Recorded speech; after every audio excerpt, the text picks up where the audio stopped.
Hello and welcome. She Walks in Beauty. Now, that's a very strange kind of a title to this particular poem, which is part of the Yuvakbharati poetry section written by Lord Byron. It may seem a very short poem, but mind you, it's not an easy poem. Okay. Now, you need to always, as I say, read the box, the material written in the box, a very well-known English romantic poet. That's something which you need to remember.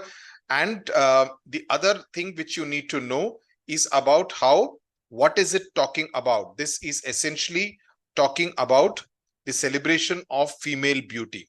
That's what the poem is all about. This poem was published in the year 1815. So we are talking about more than 200 years ago. Now, it is spoken about as some kind of an ode. Okay. Now, what exactly is an ode? An ode is in praise of, you say it's in praise of someone. In this case, it's in praise of an unnamed woman who is extremely beautiful, and he compares this woman to a lovely night and then talks about her beauty in terms of a harmony between darkness and light and darkness.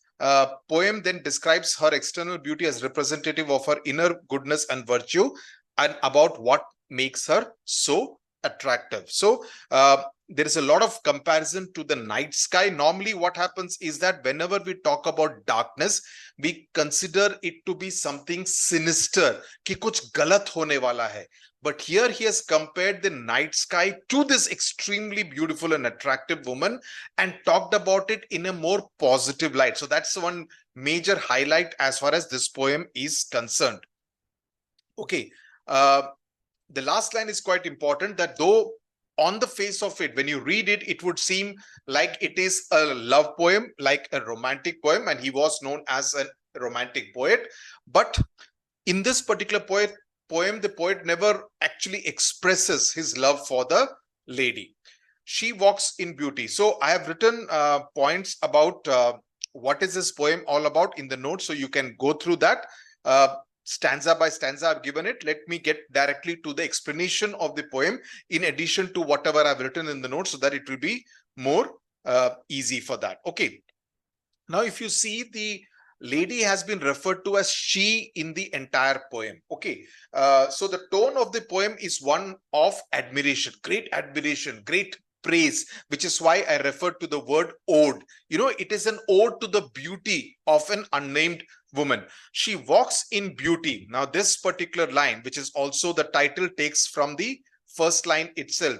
It means that the beauty itself is walking.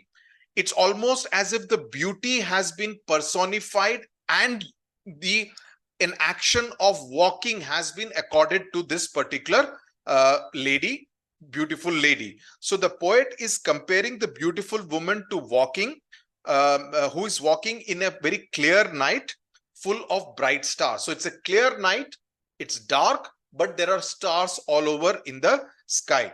There are no clouds which will hide her beauty. So the moonlight, the light of the stars is beaming down on earth, and the weather is very clear. Now, in lines 1 and 2, she walks in beauty like the night of cloudless climes and starry skies.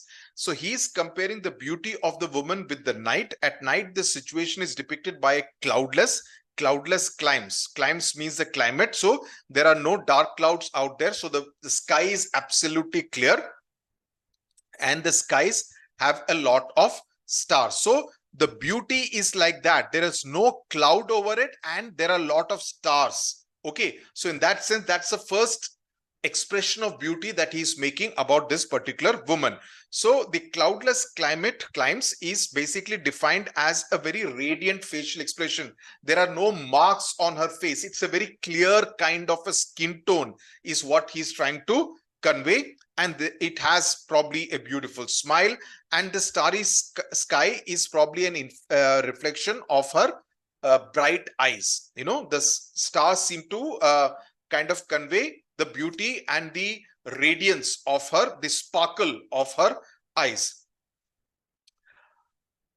And all that is best of dark and bright meet her in her aspect and her eyes. Aspect means features. Okay, so she's always trying to show that she's fine. So the first one, the first two lines indicate that she's kind of indicating that she's, feeling good about herself and she's fine.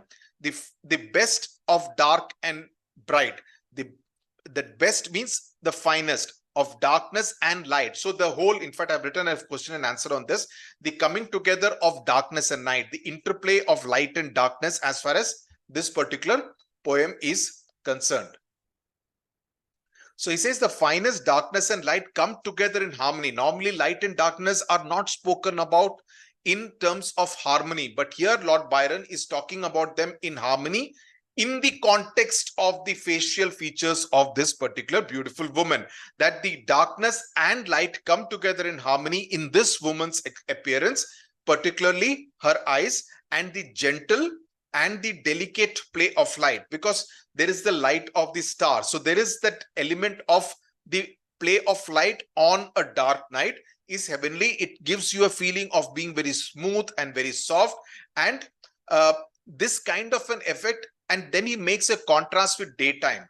Okay, so he says, thus mellowed to that tender light. So the light at night time is very soft, it's very mellow, it's very delicate, in contrast to that of the day, when it is very bright and showy. Gaudy means something very showy, wo bolte hain na, are kitna gaudy color pehna hua hai, which means a very bright and slightly, I don't want to use the word cheap, but something which is too loud in terms of appearance. There is nothing delicate. So the daytime, according to Lord Byron, now this is a contrast to the usual depiction of day and night. The day is described as gaudy day, something which is bright and showy and a little loud, in comparison to the night, which is mellow and delicate and soft. So the analysis which I have written is that, let me just read it out and explain it to you. So the woman's beauty is said to be a more subtle and refined, it's more delicate, okay, than the brightness of the day, which is said to be a very loud kind of a thing. The play of light at that time of the night is in sync with her delicate beauty. Okay, the words mellowed and tender light, which have been used out there,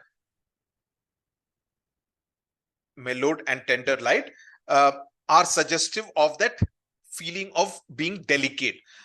This is to say that the heaven has denied this beauty to the day, which is associated with being more bright and thereby a little bit more harsh. The poet compares the woman's beauty to the night sky, which is full of stars, but it also has night also is seen as having some kind of a mysterious quality. You don't see things clearly, so there is a sense of mystery, there's a sense of suspense. The same is associated even with the woman. She's beautiful, but there's also a sense of mystique. Mystique would be a better word than suspense or mystery. So there is a sense of mystique, Q, not K, not G. Mystique associated with the lady. So one hand, it is soft, gentle and delicate. Then there is also, perhaps it's also some kind of at a deeper level and talking about her spiritual beauty. So when there is a sense of mystique, jiske bare mein puri tarah se pata na ho, so that sense of mystique can also be an indication of spirituality. जो spirituality, philosophy वगैरह होती है, उसके बारे में कभी भी ठीक तरह से समझ में नहीं आता है, right?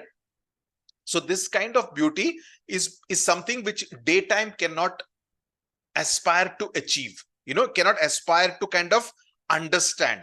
Okay, so it means that, her beauty is much more everlasting, much more meaningful than the brightness of the day, because the day ka brightness khatam ho jata hai, right? The moment the sun sets, the day ka brightness khatam ho jata hai, whereas her beauty is something which seems to be more eternal, right? That's what is being conveyed.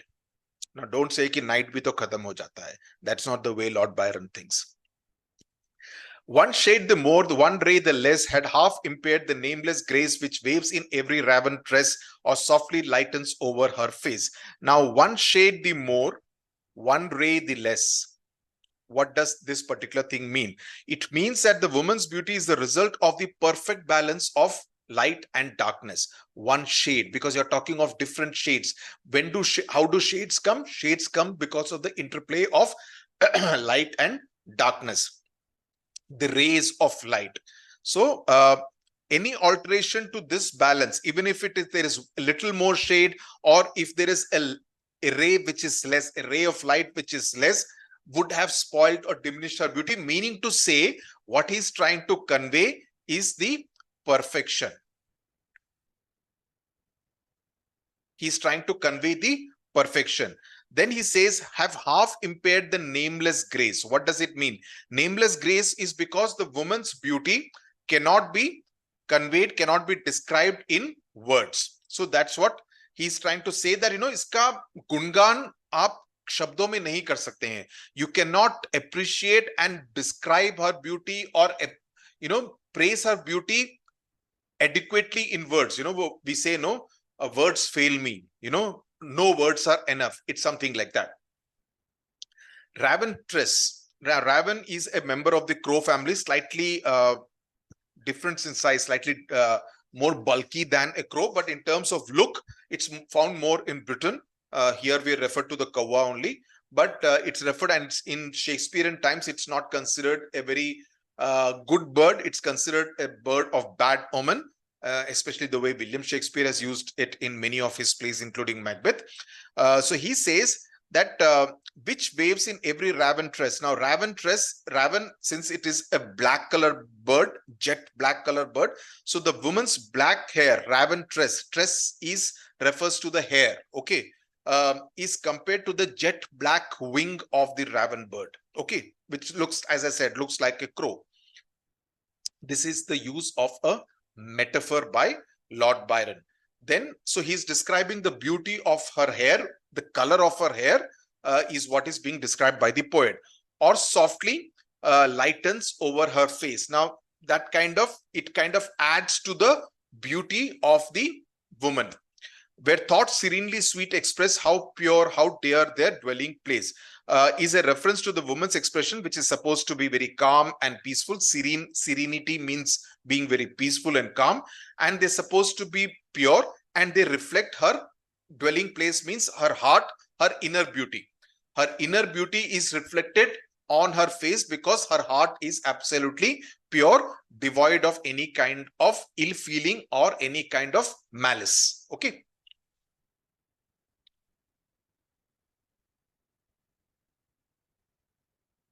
And on that cheek and over that brow, so soft, so calm, yet eloquent, the smiles that win, the tints that glow, but tell of days in goodness spent, a mind at peace with all below, a heart whose love is innocent. Now, he says that on the woman's cheek, he's referring to the cheek of the woman, okay, and over that brow. He says that on her forehead, on her forehead, above the brow, and her cheeks, softly and calmly and yet noticeably in an expressive. Eloquent means something which can be, what do you say? He spoke in a very eloquent manner, means in a very articulate manner. So all this, her beauty is very articulate. It is being, because of all these kind of features and all this, the way she looks, her beauty is being articulated extremely well. It is being expressed very well. There appears winning smiles and a glowing skin. Tints that glow is referring to her skin and her beautiful smile. The smiles that win, the tints that glow, show that her smile is warm and very inviting, and her skin is very radiant and glowing. So the quality of her skin and the beauty of her smile, the warmth of her smile. So these features, what do they reveal is that the woman spends her days in a good way. So that means that she's at peace, she's of a good heart, and she's in a good frame of mind, and that reflects in her outer appearance. Because if we kind of get worried, it reflects in the way we look also, right? If you spend a very restless night, subah jab uthoge, aapki shakal pe dikhta hai, ki you are looking worried about something. So these features reveal that the woman spends her days in a good way, and she has a mind which is at peace and in harmony and full of love and innocence. And her beauty is a result of a life which she has lived in goodness and virtue, which means that she does all the right things. She's of a good natured, and all these things reflect and add to her beauty, make her look much more beautiful, because of the goodness in her heart, which also reflects in her smile. So these lines essentially, at mind at peace with all below, a heart whose love is innocent. So he has gone, what Lord Byron has done is that he started, if you see the beginning of the poem, he's talking about her in the context of nature. And after that, he has gone in and he's trying to convey that it's not just her physical beauty, but even her heart's is very beautiful. Even her heart is so beautiful कि उसकी सुंदरता की वजह से ही उसका outside physical beauty is also so visible. So he's talking about the beauty of the person, the outward beauty, and outward beauty is because of her inner beauty. Okay, the sentence, the dwelling place, the inner beauty that he has referred to in stanza 2. So wherever you find use of as and like, you know that is the use of a simile. She walks in beauty like the night. Then the personification which has been used, tender light, he has kind of, which falls on the woman, right? So he's personified the light that falls on the woman by calling it tender, soft, giving it a human kind of a quality, which heaven to gaudy, again, giving the daytime some kind of a personification by calling it loud and gaudy and too bright. Then, of course, the alliteration, which you know by now, cloudless climes, CC, starry skies, SS, serenely sweet, SS. Then the metaphor, which I've already mentioned to you, the raventress in particular, the antithesis, the best of dark and bright, which are two opposite kind of words, which are being used together to create an effect and emphasis. One shade the more, one ray the less, more, less, everything being used together so that it kind of creates an effect as far as the quality of the poem is concerned. So after this, you need to look at the notes. You also need to look at the question and answers that I have written. And I think you should be able to attempt any question that comes from here, because I've kind of spoken about the title of the poem, the marriage of light and darkness that I spoke about, the inner beauty and the outer beauty, which I've explained in detail, right? And then I've taken some questions which are from PYQs and also which are there in your textbook. Okay, tata, bye-bye. Thank you very much. I hope it's all very clear.